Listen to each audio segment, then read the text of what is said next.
The financial advisor's office smelled like leather and old money, the kind of place where people went to feel important about their wealth. I sat in the corner chair, the one positioned slightly behind my parents, watching them perform what I'd come to think of as their successful people routine. "We've built quite a substantial portfolio over the years," my father was saying, leaning back in his chair with the confidence of a man who believed his own press releases.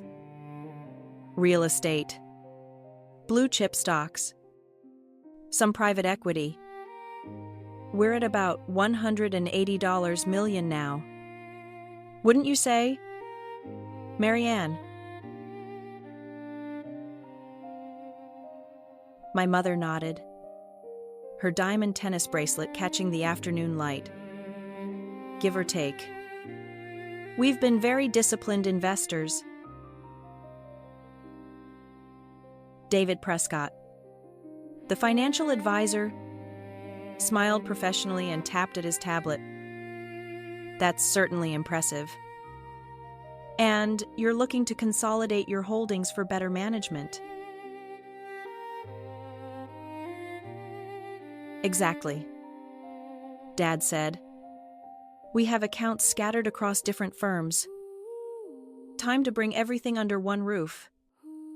Get a clearer picture of our position." "Well, I appreciate you considering Prescott Wealth Solutions," David said. "We specialize in high net worth families like yours. Now, I'll need to review all your current holdings to provide a comprehensive strategy. Do you have documentation of your various accounts?" "Most of it," Dad said, pulling out a folder, though some of the newer investments are managed by— "What was that firm name?" "Marianne? Vance Capital Partners," Mom said. "They handle our more aggressive growth portfolio." I shifted in my chair, saying nothing. Vance Capital Partners. The firm I'd founded 8 years ago under my legal name, Elara Vance Lau. My parents knew me as Clara Lau, their disappointing daughter who couldn't hold down a real job. David glanced at me briefly. The polite acknowledgement you give to someone's unimportant relative. "And you are?" "Our daughter Clara," Mom said with that particular tone. Loving but apologetic, as if my presence required explanation. "She's visiting for the weekend. Clara's more of a creative type," Dad added. "Not really interested in financial matters. Are you?" "Honey, not particularly," I said, keeping my voice neutral.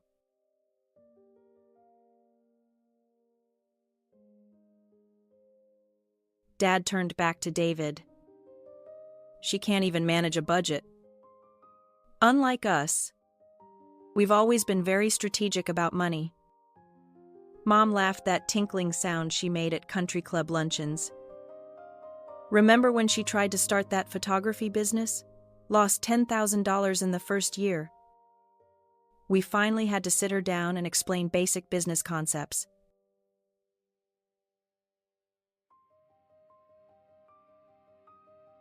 "It happens," David said diplomatically.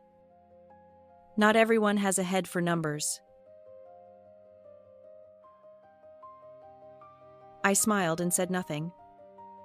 The photography business had been a deliberate failure.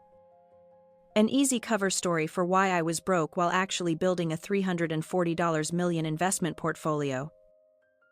The $10,000 loss was calculated to the dollar, designed to reinforce my family's belief that I was financially incompetent.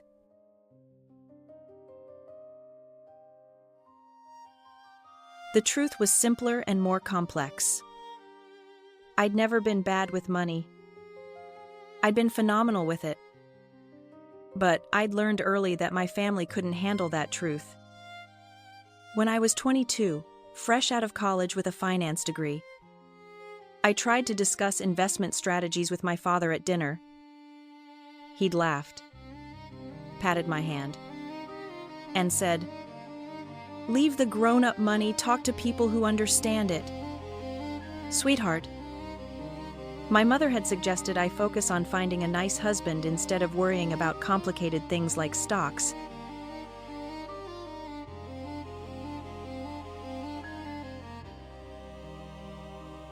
So, I'd stopped trying to prove myself to them. Instead, I'd quietly taken my $50,000 inheritance from my grandmother, the only person who'd believed in me, and turned it into something extraordinary. 8 years later, I managed over $340 million through Vance Capital Partners. My clients included tech executives, old money families, and several Fortune 500 CEOs. I specialized in aggressive growth strategies, particularly in emerging markets and undervalued tech sectors. My average annual return was 23%, consistently outperforming the market.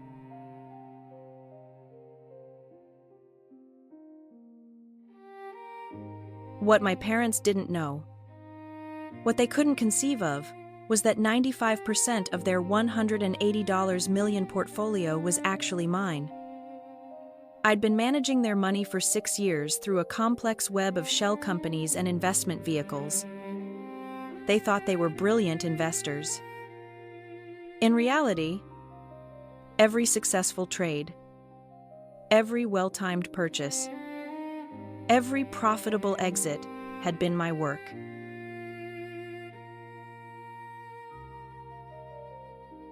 Let's review your current positions, David was saying, pulling up documents on his screen. I see significant holdings in Vance Capital Partners. That's a respected firm. Do you work directly with them? We do, Dad said proudly. They've been incredible. 28% returns, last year alone.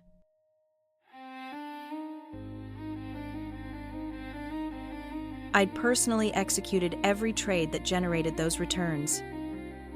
My parents had no idea. I also see real estate investments in Prague, Singapore, and Austin, David continued. That's sophisticated geographic diversification.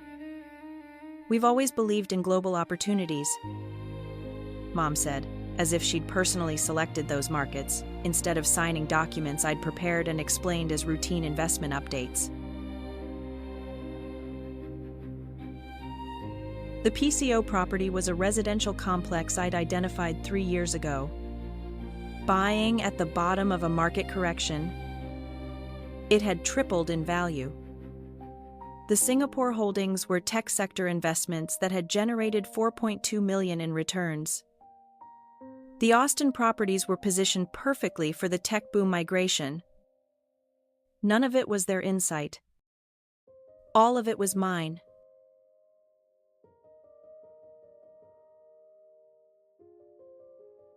There's also a significant position in Lao Medical Dynamics, David noted. That's an interesting holding. They've been volatile but trending upward. A family investment, Dad said. We wanted to support innovation in healthcare. What he didn't know was that I'd founded Lao Medical Dynamics 4 years ago, using my Chinese surname to maintain separation from the Lao he associated with his surname. The company was developing AI-assisted diagnostic tools and was currently valued at $87 million. My parents held shares worth $12 million, purchased through their investment accounts with money I generated from their other holdings. They owned a piece of my company, and had no idea I was the co.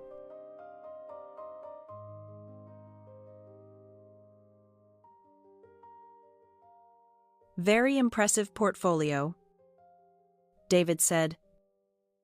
You've clearly made some sophisticated decisions. Experience matters, Dad said. We've been investing for 30 years.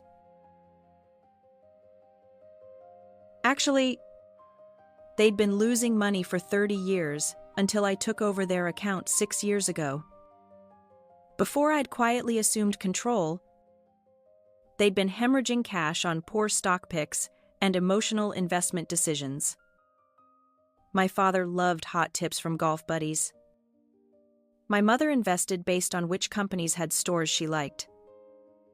When I'd first gained access to their accounts, they'd asked me to help organize their paperwork after a particularly bad quarter. I'd been horrified. They were 3 years away from retirement, with $800,000 in losses from the previous 5 years. At their current trajectory, they'd have been financially unstable within a decade.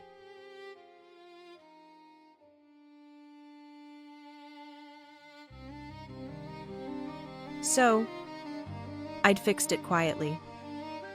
I'd restructured their entire portfolio, moved everything into vehicles I controlled, and spent 6 years rebuilding their wealth.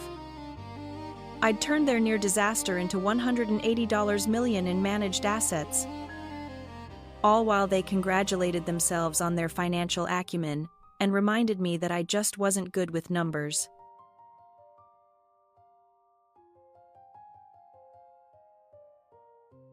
Now, Clara, David said, turning to me with the kind smile adults give to children at grown-up events. Do you have any retirement savings we should factor in? Perhaps even small amounts matter. Nothing significant, I said. See, Dad laughed. That's what happens when you don't prioritize financial planning. Clara here thinks she can just wing it through life. We keep telling her to start saving. But he shrugged as if my financial incompetence was a lovable quirk.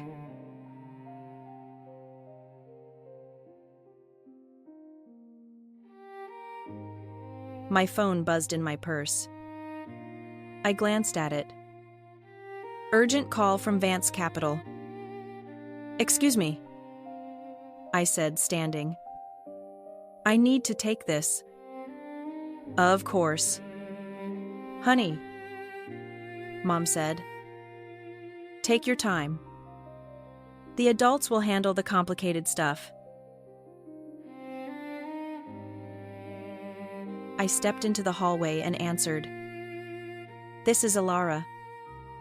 Miss Vance Lau. It was Michael Tran, my operations manager. We have a situation. The Prescott due diligence request came through. They're asking for full transparency on the Lau family portfolio holdings. My stomach tightened. Define full transparency. They want to know the beneficial ownership structure of all vehicles. If we comply with standard disclosure, they'll see that Vance Capital Partners, meaning you, controls 95% of the portfolio assets. The shell companies will be visible. When do they need the information? Standard due diligence timeline, 72 hours.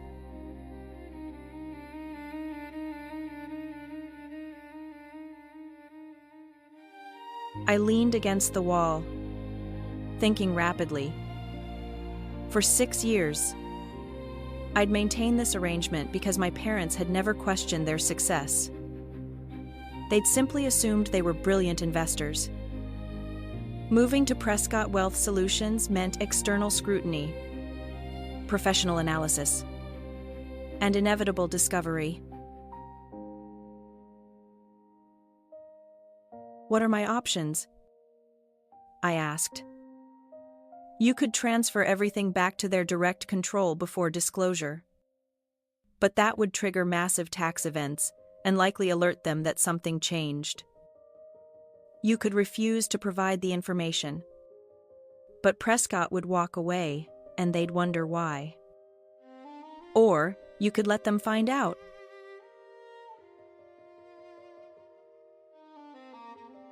Through the glass wall of David's office, I could see my parents laughing, probably sharing another story about my financial incompetence. Dad was gesturing animatedly, Mom nodding along. They looked so happy, so confident in their narrative. Michael, I need to think about this. Give me until tomorrow morning. Understood. But Alara, they're going to find out eventually. Prescott's good at his job. Even if you stall this time, any competent financial advisor will spot the ownership structure within weeks.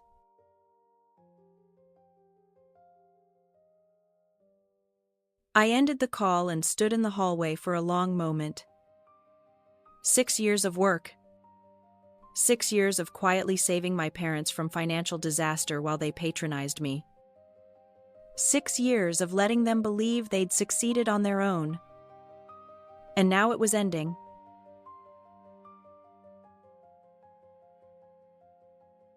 I walked back into the office. David was showing my parents a presentation about Prescott Wealth Solutions Services. Historical returns. Client testimonials. Fee structures. Everything okay? Mom asked when I sat down. Fine, I said. Work stuff. Oh. You have a job right now? Dad asked. Surprised. That's good. What is it? Consulting, I said vaguely. The cover story I'd used for years. Well, that's something, he said, turning back to David. So, what's the next step in consolidating our accounts?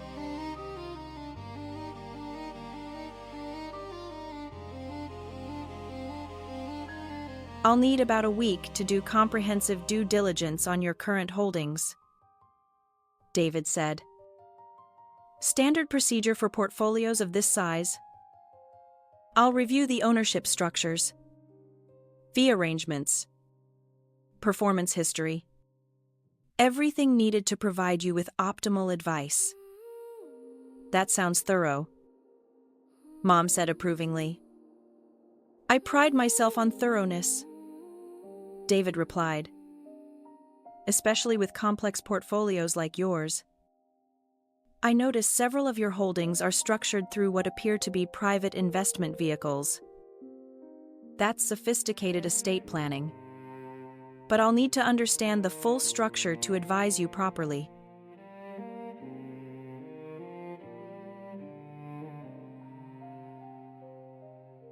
Dad waved his hand dismissively.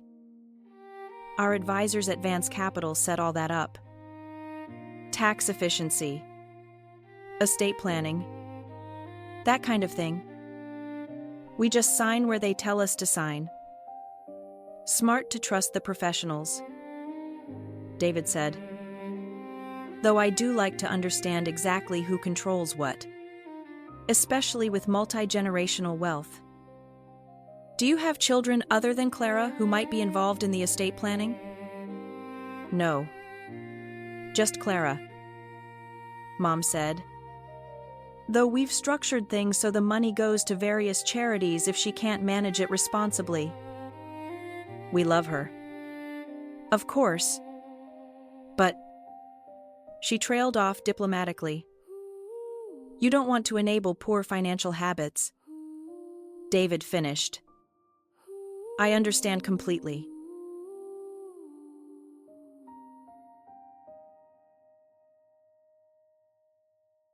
They were talking about disinheriting me while sitting on $180 million I generated because they thought I couldn't handle money.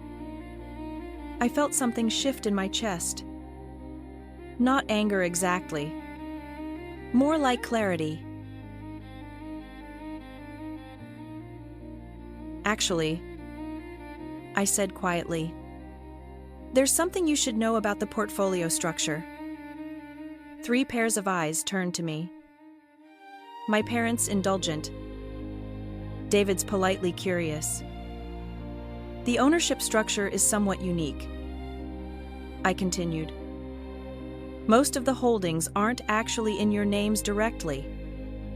Well, no.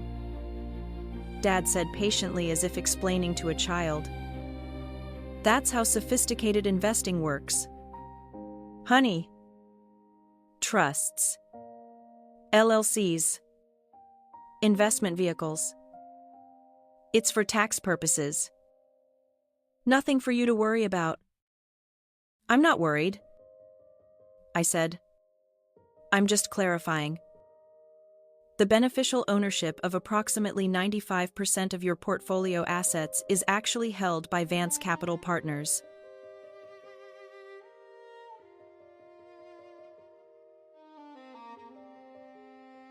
David's eyes sharpened. That's unusual. Typically, investment firms have discretionary authority, but not beneficial ownership. That would mean that they own the assets. Not us. Mom laughed. No. Clara. You're confused. We own the assets. Vance just manages them. Actually, I said, pulling out my phone. Vance Capital owns the assets through a series of investment vehicles and trusts established over the past 6 years. The structure is complex, but the bottom line is clear. Vance Capital controls 95% of what you think of as your portfolio.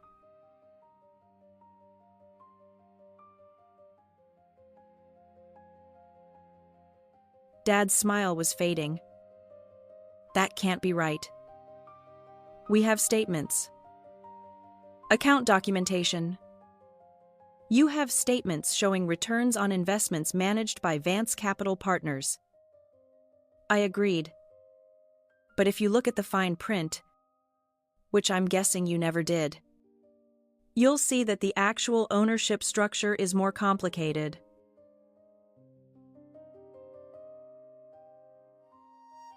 David was scrolling through his tablet rapidly.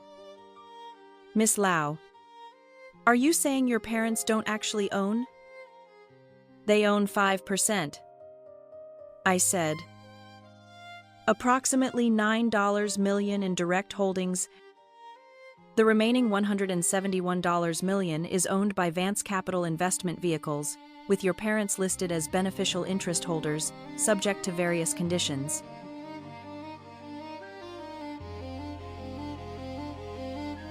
The room went very quiet.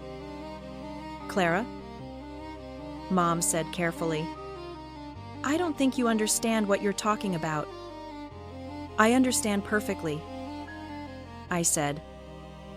I structured the entire arrangement 6 years ago. Dad laughed. But it sounded forced. Sweetheart, you can barely balance a checkbook. You didn't structure $180 million in investments.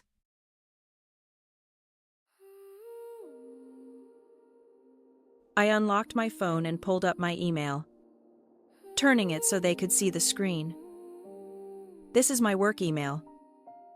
Ilara Vance Lau, founder and CEO, Vance Capital Partners. Mom leaned forward, squinting at the screen. Then her face went pale. You're making a joke, she said weakly. No joke, I said. I swiped to another screen. My company's website with my professional photo and bio.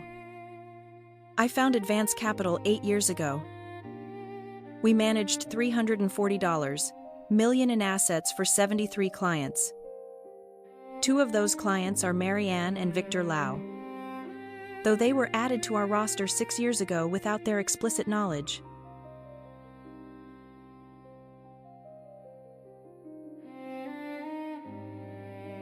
David was staring at his tablet, his professional composure cracking. Holy. You're Ilara Vance Lau. You gave the keynote at the Institutional Investor Conference last year. Your aggressive growth strategy paper was revolutionary. Thank you, I said. Dad's face had gone from confused to red. This is insane. You're saying you've been managing our money. That's not possible. We make the investment decisions. Do you? I asked calmly. Tell me about the Prague real estate acquisition. Why did you choose that market? He opened his mouth, then closed it. Vance recommended it. Which property specifically did you buy? Silence. What about the Singapore tech investments? Which companies? What was your thesis? More silence. The Austin properties. The Lau Medical Dynamics position. The emerging markets bond portfolio.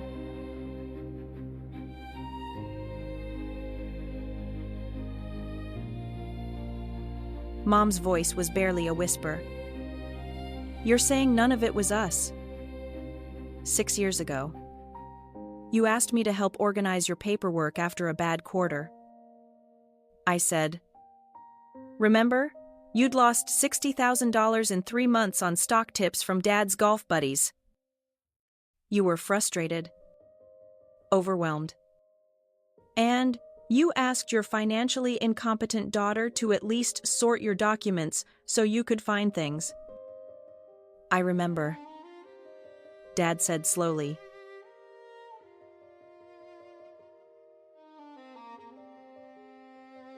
I sorted your documents and I saw everything. 25 years of investing that had netted you exactly $800,000, which sounds impressive until you realize you'd actually contributed $1.6 million over that period. You'd lost half your invested capital through fees, poor decisions, and emotional trading. That's not... Mom started. I have the records, I said. Every trade, every loss, every fee. You were 3 years from retirement with barely enough to maintain your lifestyle. At your burn rate. You'd have been in trouble within a decade. David was still staring at his tablet. The returns on this portfolio are extraordinary. 28% last year, 31% the year before. This is institutional-grade performance. Thank you. I said, I work hard for my clients. Your clients. Dad repeated hollowly. Were my clients for 6 years? I confirmed. I restructured everything. I moved your assets into vehicles I controlled, executed a complete portfolio overhaul, and rebuilt your wealth. That $180 million you're so proud of? 6 years ago, you had $2.1 million in total assets. I turned it into $180 million.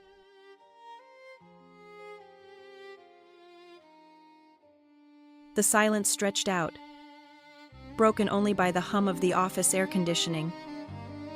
Finally, Mom spoke, her voice shaking. Why would you do that? If you're so financially brilliant, why help us at all? Why not just let us fail? Because you're my parents, I said simply. And despite everything, despite years of being told I'm bad with money, Despite being patronized and dismissed and treated like a financial idiot, I didn't want you to lose everything. So I fixed it quietly. But you let us think we did it. Dad said. You let us take credit. Would you have accepted help from me? I asked. If I told you 6 years ago that I wanted to manage your portfolio, would you have agreed? Would you have trusted your creative-type daughter who couldn't even manage a budget?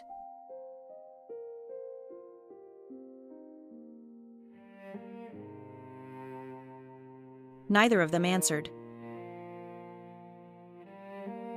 I did what I had to do to help you, I said.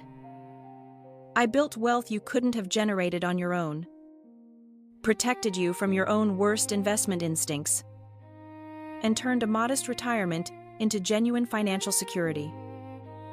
And I did it all, while you reminded me constantly how bad I was with money. David cleared his throat. I'm not sure where this leaves us regarding the wealth management transition. It leaves you without clients, I said. Because if my parents want to transfer their assets to Prescott Wealth Solutions, they'll need to request that transfer from Vance Capital Partners. As the beneficial owner of 95% of their portfolio, I'd need to approve any such move. Dad's face went from red to purple. You're saying you could refuse? You could keep our money legally within the structure I created? Yes, I said. Practically, I'm not going to steal from my parents, but I am going to require them to make some decisions. What decisions?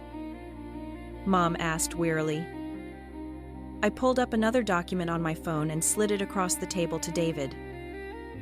This is a proposal I prepared this morning when I heard about this meeting. Option 1. Your parents acknowledge my role as their investment advisor. We restructure the accounts to reflect transparent ownership, and I continue managing their portfolio under standard fiduciary terms. Their $180 million remains intact and continues to grow.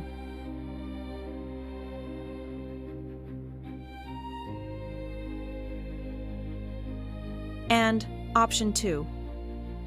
David asked, scrolling through the document. Option 2. I liquidate all positions held in Vance Capital Vehicles on behalf of Victor and Marianne Lau.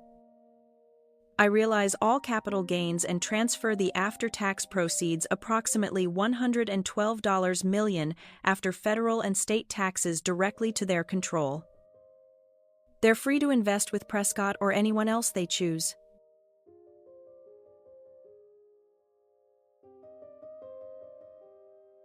Mom's eyes went wide.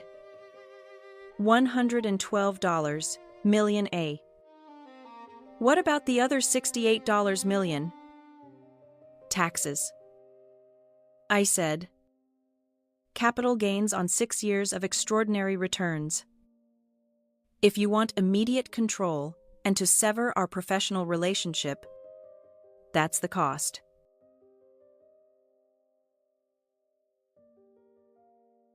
Dad was doing math in his head, his face getting progressively angrier. You're saying we'd lose $68 million just to get away from you? You'd lose $68 million in taxes to regain direct control of your assets and work with a different advisor, I corrected. Or you could acknowledge that your financially incompetent daughter is actually one of the top wealth managers in the country and continue benefiting from my work.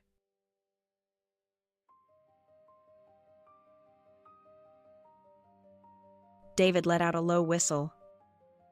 Miss Vance Lau,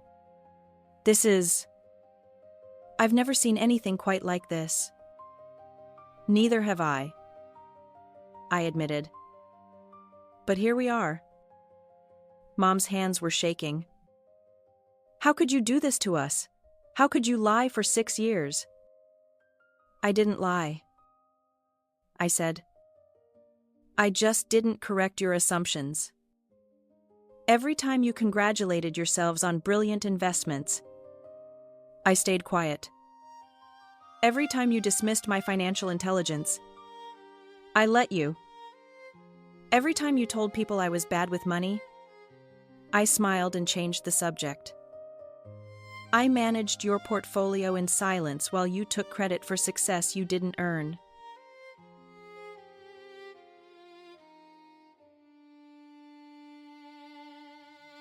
But we trusted Vance Capital. Dad said. We thought. You thought you were working with strangers who respected your financial acumen. I finished. You never asked questions. You just signed documents and cash checks and told people how smart you were.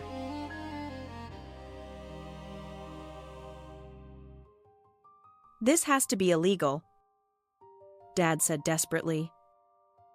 There must be laws against this kind of deception.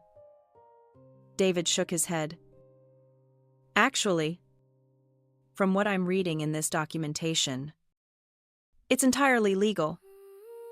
Vance Capital Partners is a properly licensed investment firm. Miss Vance has all required certifications. The ownership structure is complex but legitimate. And there's documentation here showing that you both signed agreements authorizing Vance Capital to make investment decisions on your behalf. We signed those papers 6 years ago. Mom protested. Under advice from our financial advisor. Dad added. Your financial advisor being Clara. David said quietly. Who is Alara Vance Lau?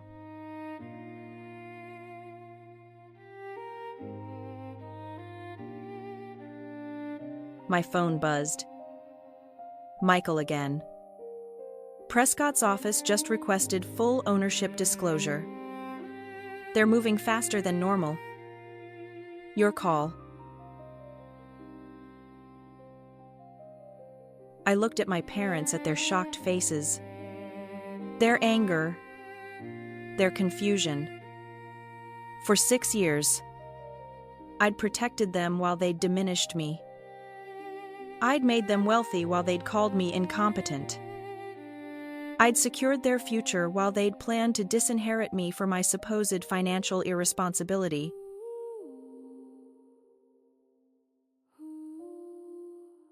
I need to make a phone call, I said, standing. Take some time to discuss your options. David can explain the legal and financial implications of both scenarios. I'll be back in 10 minutes. I walked into the hallway and called Michael. If this story is resonating with you, I'd be so grateful if you'd subscribe to the channel and share this video. It really helps me grow and create more content like this. They found out. I said. I gathered. What do you want to do? Prepare Option 2 documentation. Full liquidation of the Lau portfolio minus the 5% they own directly. Structure it to minimize tax impact where possible. But prepare for a full exit. Are you sure? That's a lot of capital gains. I'm sure. They wanted to consolidate with Prescott. Let them. But they'll do it with the assets I can legally transfer. Not the structure I built. This is going to cost them nearly $70 million. It's going to cost them exactly what their pride is worth. I said. Send me the final documentation within the hour.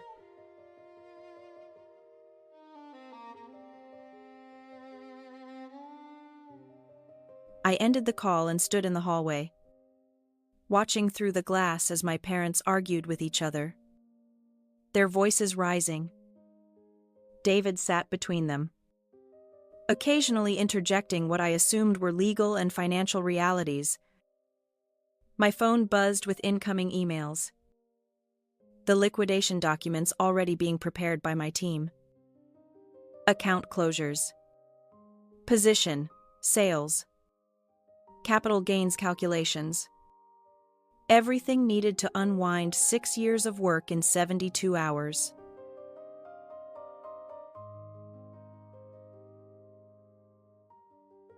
When I walked back into the office, my parents looked up at me like I was a stranger. "We need to talk about this," Mom said. "This is all happening too fast." "We need time." 2. "You have until 5 p.m. today," I said, placing a document on the table. "This is option 2. Fully detailed. If you sign it, I'll begin liquidation tomorrow morning. Within 30 days, you'll have approximately $112 million in liquid assets after taxes, free and clear. You can invest it however you want with whoever you want."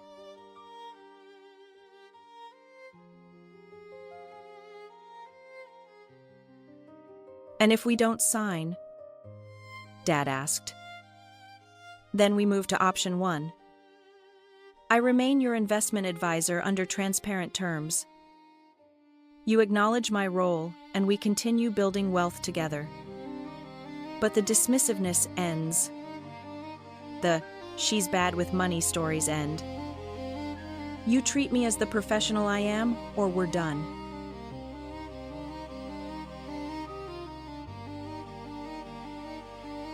David cleared his throat. "Mr. and Mrs. Lau. I should note that Miss Vance's offer is remarkably generous. She could legally make this transition much more difficult. The structure she's created gives her significant control. Control she obtained through deception," Dad said bitterly. "Through omission," I corrected. "I never lied about my credentials. You never asked. I never claimed to be incompetent. You assumed. The only deception was allowing you to continue believing what you wanted to believe about me."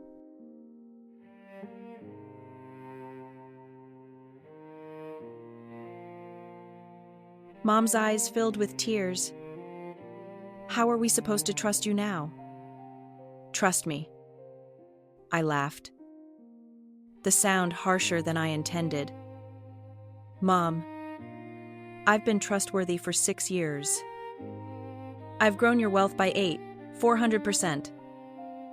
I've protected you from every market downturn, every bad decision, every expensive mistake. I've been the most trustworthy person in your financial life. And you never knew it, because you were too busy telling people I couldn't manage money. But you lied about who you were. I used a professional name. Elara Vance Lau. Vance, from my middle name. Lau, from our family name. It's not a lie. It's a professional identity.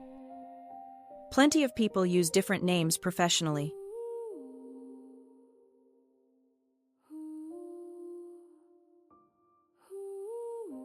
David was reading through the liquidation documents. "Mr. and Mrs. Lau, I strongly advise you to take the rest of the day to consider this. Both options have significant implications. What would you do?" Dad asked him directly.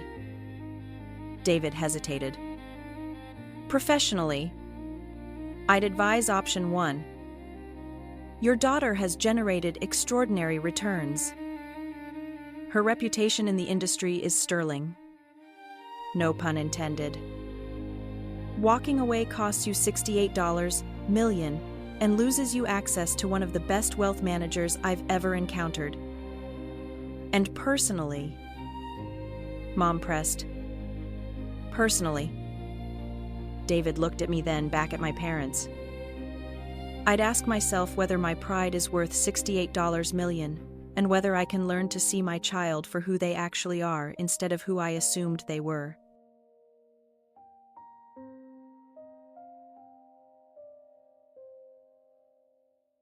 The office fell silent again. 5 p.m. I repeated, "Let me know your decision." I walked out, leaving them with David and the documents and the weight of 6 years of misconceptions crashing down around them. At 4:47 p.m., my phone rang. "Clara," she said. Her voice sounded worn, exhausted. Or should I say Alara? "Clara is fine," I said. "It's still my name. We've been talking all afternoon with David with each other. Your father called our lawyer, and we're not signing the liquidation document." I felt something loosen in my chest that I hadn't realized was tight. "Okay. But we have conditions," she continued. "We want transparency from here forward. Monthly meetings to review portfolio decisions, and we want to understand how you did this. Really understand it. Not just nod along pretending we get it." "I can do that." "Your father wants an apology." I laughed. "For what? For saving you from financial disaster? For generating returns you could never have achieved alone? For lying?" Mom said. "For deceiving us?" "No," I said flatly. "I'm not apologizing for protecting myself while helping you. If Dad wants an apology, he should probably start with all the times he dismissed my intelligence, patronized my capabilities, and told people I was bad with money. When I get that apology, I'll consider reciprocating." Silence on the line. I'll take that as my father not agreeing to those terms. I said, "Clara, I'm serious. Mom, I'm willing to work together going forward. I'm willing to be transparent. I'm willing to help you understand the work I've done. But I'm not apologizing for being good at something you told me I was bad at. I'm not sorry for succeeding quietly while you failed loudly." More silence. "Then your father says we'll table the apology discussion." Smart choice. "Send me a signed copy of option 1 by end of business tomorrow. We'll schedule our first official portfolio review meeting for next week."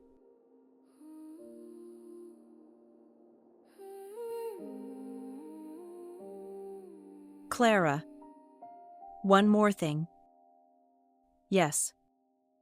"David said something that's been bothering me. He said you gave a keynote speech at some conference last year about investment strategies. The Institutional Investor Conference." I confirmed. My speech was on aggressive growth in emerging markets. Were we there? Did we know? I closed my eyes, remembering. "You were there. Dad dragged you to it because one of his golf buddies had a booth. You sat in the back during my keynote. Afterwards at lunch, you asked me what I thought of that woman's speech. I told you I thought she made some interesting points. You said she seemed awfully confident for someone so young." Mom's breath caught. "That was you. That was you on stage.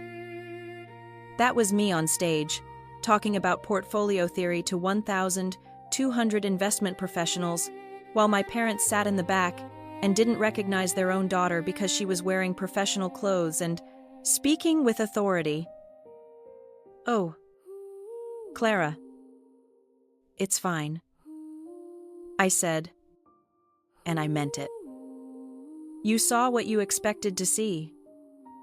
You always have.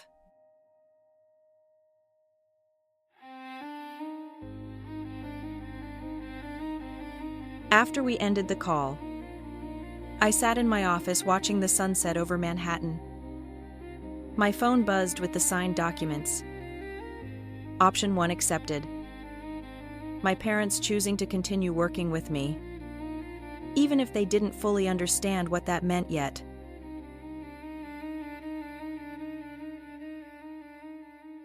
James knocked on my open door. The Lau family staying. They're staying. Good. Your returns on that portfolio are some of your best work. Would have been a shame to liquidate. It would have been a shame. I agreed. But I'd have done it. Because of pride. Because of principle. I corrected. I'll accept being underestimated. I won't accept being dismissed. There's a difference.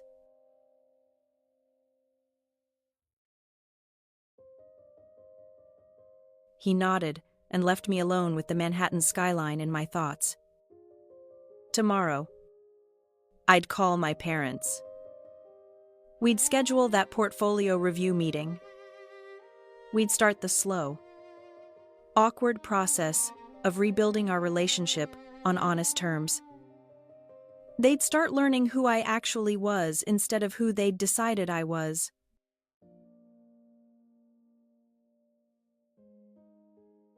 But tonight, I allowed myself a moment of satisfaction.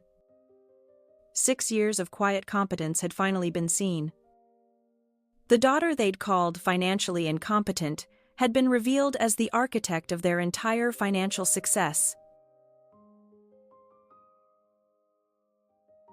Sometimes the best revenge isn't dramatic revelation or immediate consequences.